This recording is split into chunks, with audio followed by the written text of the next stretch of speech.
Good afternoon, and thank you everyone for joining me today for another Leadership Dialogue session. I'm John Haupert, President and CEO of Grady Health System and Board Chair of the American Hospital Association. I'm looking forward to our conversation today as we focus on the important topic of rural healthcare. This discussion is particularly timely for me as I just returned from having the opportunity to speak at AHA's Rural Health Leadership Conference, where leaders from across the country joined to share strategies and resources for strengthening the rural health system. So I am delighted to continue this important conversation with our guest today. We all know that rural healthcare organizations face unique challenges in caring for patients resulting from geography and staffing shortage, patient mix, and patient volumes. As in all communities, rural hospitals serve a critical role in promoting health and well-being, and the pandemic only increased the existing challenges faced by rural healthcare organizations as they work to meet that mission. A quick snapshot for you. Almost 140 rural hospitals have closed between 2010 and 2021. In 2020 alone, 36 hospitals went bankrupt and 19 closed. Research shows that the financial outlook for hundreds of other rural hospitals is considered precarious coming out of the pandemic. But as we consider these sobering statistics, we must also remember that 46 million people, or 14% of all Americans, live in rural communities, with rural hospitals supporting 1 in every 12 rural jobs in the United States, as well as for providing $220 billion in economic activity in rural communities. With the pandemic having exacerbated the existing challenges for rural hospitals, it's imperative that we figure out how to strengthen and sustain this vital sector of our hospital network. So again, this is why I'm so pleased to have a hospital leader with me today to talk about the reality of delivering healthcare in rural America. I am pleased to introduce Jennifer Havens, Chief Executive Officer of Grinnell Regional Medical Center based in Grinnell, Iowa. Grinnell is a 49-bed health system serving close to 50,000 residents in several surrounding counties and is a part of UnityPoint Health, which provides care at 21 regional and 19 community network hospitals across Iowa, Western Illinois, and Southern Wisconsin. A registered nurse by background, Jennifer has almost 30 years in healthcare, spending 20 years at St. Jude Children's Research Hospital before joining UnityPoint Health. Jennifer has been in Grinnell since 2018 and led the strategic partnership transition as Grinnell affiliated with UnityPoint Health. She also currently serves as a board member for the Grinnell Chamber of Commerce, as well as the Iowa Healthcare Collaborative. So please join me in welcoming Jennifer, and let's dive right into our conversation. So Jennifer, as I mentioned, there are a multitude of challenges threatening the stability of rural hospitals. Tell us about any distinct challenges that you face in a rural community. Well, thank you, John. It's really an honor and a pleasure to have this opportunity to chat with you today. And certainly, I think it's very appropriate on the heels of what you discussed around rural hospitals closing. One of the specific service lines that I would like to highlight today is maternal health. Because if hospitals aren't closing, hospitals are choosing to close maternal health units. In fact, since 2010, over 100 rural hospitals have chosen to close obstetrics, and 20% remain at high risk for closing. And there's a multitude of factors for this, from recruitment of the specialized providers to the staffing challenges of 24/7 and the low delivery numbers. All those things combined, and the financial challenges, I should mention as well, have made it very difficult for many rural hospitals to continue what I consider to be a very critical service in rural America. Specifically in Iowa, out of 119 hospitals, there's only 56 hospitals that continue to deliver babies. We happen to be one of those, and we sit in a 4-county area where we are the only hospital that continues to deliver. So a lot of concern around what's next in terms of making sure, number one, we stabilize the 56 hospitals that we continue to have delivering babies, as well as making sure that we're providing an environment that is safe and high quality. Well, thank you for sharing that, because that is such a critical issue. And I know that that is an issue facing rural hospitals, not only in Iowa, but across the country. And we're beginning to see that even arise in urban areas as well, with hospitals reevaluating provision of OB and obstetric services within their community. As you know, we as a field collectively have had serious workforce issues coming out of the pandemic. Can you tell us about how workforce challenges are playing out for you and in your rural communities? Yes, I don't think our workforce challenges are any different than any other hospital in terms of those positions that are incredibly hard to recruit right now and where we're using travelers. The thing I will call out for rural healthcare is emergency medical services or access to ambulances, not only for the hospital, but for the residents in the communities that we serve. In Poweshiek County, we have 20,000 residents. Poweshiek County is 600 square miles, and we have 3 ambulance services in total that are staffed partly by employed EMTs or paramedics, and the rest are volunteer. And close to all EMS providers, half of all EMS providers in Iowa are volunteer. And that is becoming harder and harder to staff. In Iowa, the response times nearly double what the national benchmarks are. And so I don't think that people realize when you call 911, it might not necessarily mean that you get an instant response. And so I feel that we have a strong obligation to help stand up these services, again, to stabilize them and make sure that our patients have the right care that they need prior to arriving in our emergency department. Another excellent point, because pre-hospital medicine, as we all know, is such a critical part of getting people timely care at a hospital. And those are some startling figures you just shared with us.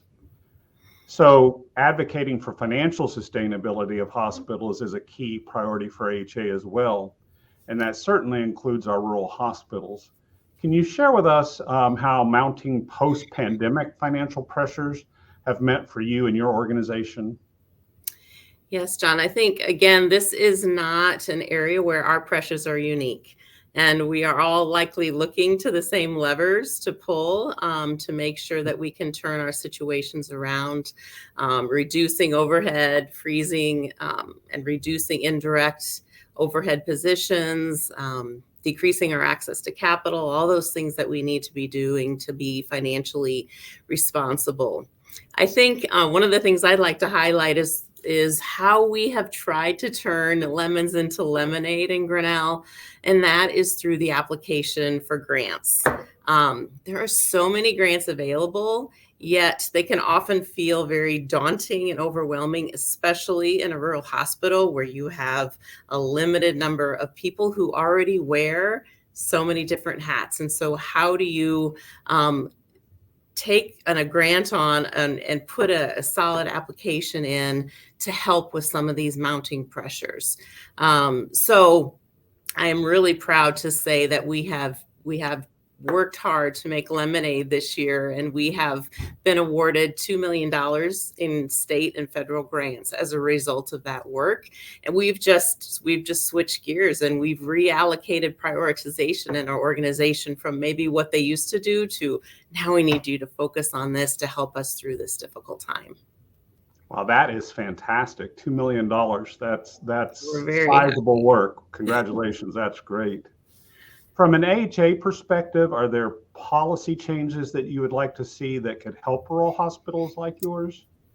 Yes. So as a rural hospital, we are known as a tweener because we are not a critical access hospital. We don't qualify for DISH. We're not 340B. And so we fall between the cracks, if you will. And it's a tough place to be from a reimbursement perspective.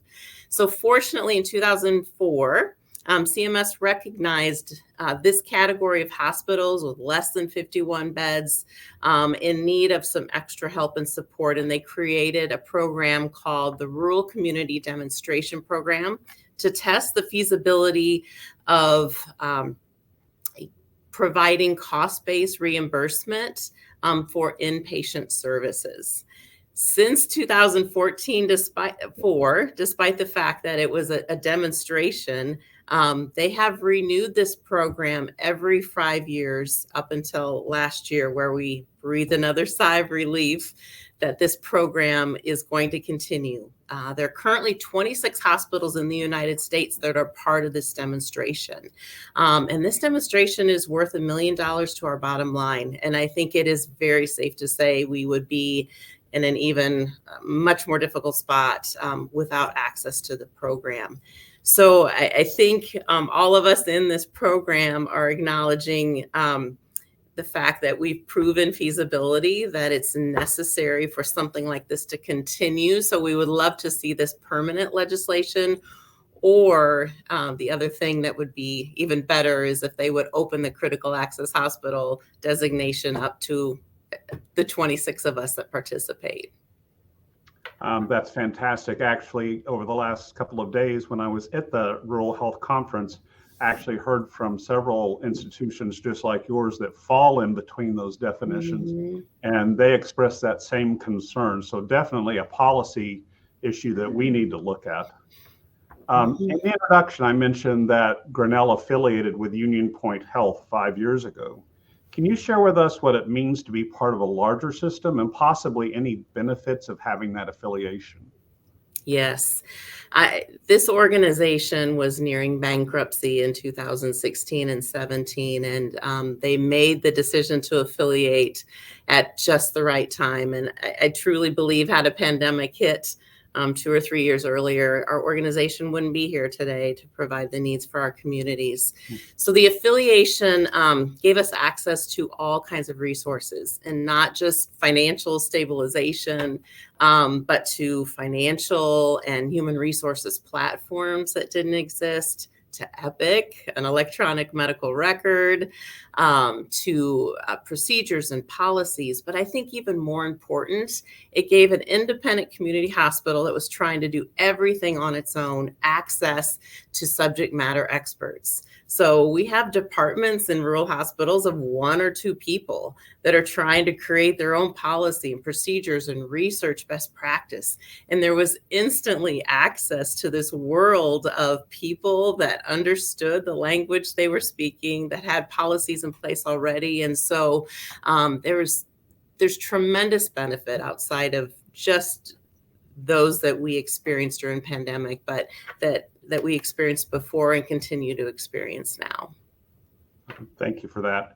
Has being part of UnityPoint impacted your ability to maintain or expand access to services? It absolutely has. And I think one of the examples I would share is this hospital went without any orthopedic surgery, visiting specialists, or any providers here for 10 years. So everyone was having to travel an hour either east or west to get to an orthopedic surgery consult of any kind. When we joined UnityPoint Health, they had a very strong affiliation and relationship with a big orthopedic practice in Des Moines. And as a result of that solid relationship they had with them, we were able to easily get our foot in the door and have conversation around how we can be more collaborative. How can we start bringing a couple of your docs here to provide a visiting specialty clinic, which has now converted into, we have a full-time orthopedic surgeon here 24/7, 7 days a week, that is lives in our community and is a part of that orthopedic practice. So it is truly, I think, a Cinderella story around what joining a larger system can help you do. Well, absolutely, and a great testimony to partnering with another system to be able to improve access to those important services. We know that in some rural areas, there's a lack of local public health resources, leaving the hospital to expand its role beyond an anchor healthcare organization. How have you worked as a trusted community partner to convene other stakeholders to improve health and wellness in your community? Yes, so we are fortunate in Grinnell to have the public health department as a department of the hospital. And so we already have an organically great relationship with public health, and we work hand in hand. Certainly through the pandemic, it made some of those things much easier. But also as we continue to think about our role, not just within our four walls of improving the health of the people in the communities we serve, which is our mission, but how do we do that outside of our walls? And I think the pandemic brought us all in for 2 years. We had to survive through those years and through those many challenges that forced internal focus. However, fast forward, we just were able to complete our community health needs assessment, and we had some great data back around how we can continue to be that convener of improving health in the communities we serve. I think the other challenge as a community rural hospital is that people often look to you to be the owner of all the needs within the community. And it's important to recognize that we certainly play a role in all the unmet healthcare needs in the communities we serve, but many times it's just helping to be that convener and taking charge and organizing the efforts, because there are many resources and nonprofit organizations that have similar missions and similar desires to meet these needs. So that convening word, I think, is critically important as we move forward. Yeah, I couldn't agree with you more. And you're so right that we so often get looked to own all of the issues, and we simply can't do it all, but we sure can partner with other people and other institutions and convene those individuals to come to the table to help solve the problem. So in that vein, what strategic partnerships or initiatives have you been able to create or join within your community to address unmet needs? Yeah, so we have a community health partnership network, and it is made up of all the nonprofits that serve the county where we reside. They meet at least monthly to discuss their own initiatives, but also to discuss specifically what is that one thing that we can work on collectively together to move forward within our county. And in most honest, that's a conversation that's just really getting restarted post-pandemic, where people actually feel like we can think about bigger things. We can think about our impact in bigger ways. And so I anticipate in 2023 that we're going to have a couple big rocks that are going to come out of this solid community group that will help us again to refocus outside of our four walls. Great, thank you for that. That's important work. So let's end our questioning on a positive note.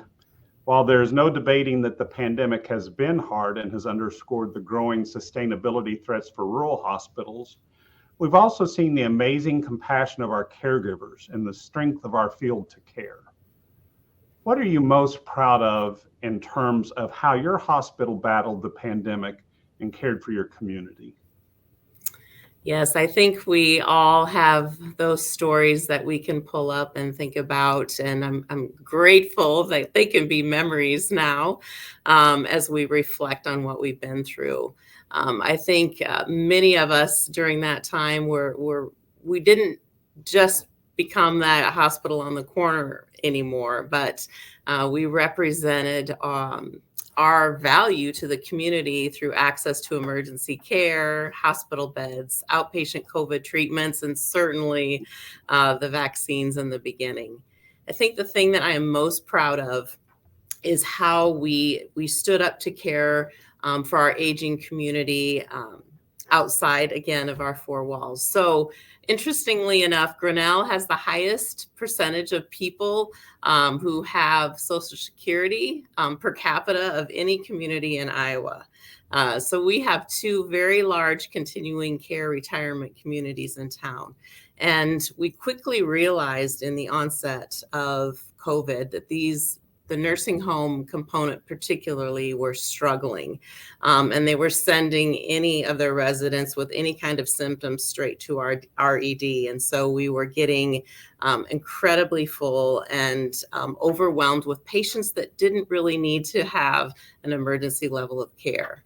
So we formed an internal team. We had a physician champion and a few nurses who are incredibly passionate about packing their bags, supplies, and medicines and going to these nursing facilities on a daily basis. So they did the testing, they did education, they provided fluids and the outpatient drugs that were necessary and other treatments that allowed the residents to stay in their home and certainly kept them out of our hospital where we were needing those beds freed up for other more critical patients. So this was a huge win-win, and I believe a great example of how we helped battle the pandemic and come together as a community.